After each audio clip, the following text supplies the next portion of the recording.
আর মহাদেব। তো ফাইনালি আমরা চলে আসলাম দেওঘর থেকে। আজকে এটা প্লেসটার নাম দাদা সুলতানগড়। তো আমরা সুলতানগড় ফাইনালি চলে আসলাম। এসে রান্নাবান্না খাওয়া দাওয়া করে তো ফাইনালি আমাদের এই যে অতিথি নিবাস, এখানে আমাদের রুম বুক করা হয়ে গেছে। তো ফাইনালি আমরা এখানে এখন একটু আমি খাওয়া দাওয়া ফ্রেশ হয়ে নিলাম। তো ফাইনালি এখন আমি শুয়ে পড়বো। চলো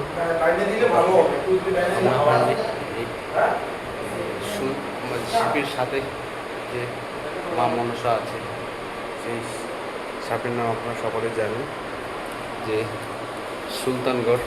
এই সুলতানগড় মায়ের মন্দিরে পুজো দিতে আসছি। তো কালকে আমরা সকাল পুণ্য স্নান করে সেই মায়ের মন্দিরে পুজো দিতে যাবো।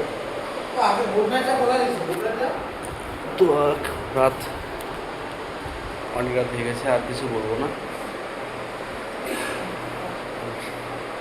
হ্যালো ভাই রাম রাম, হর হর মহাদেব।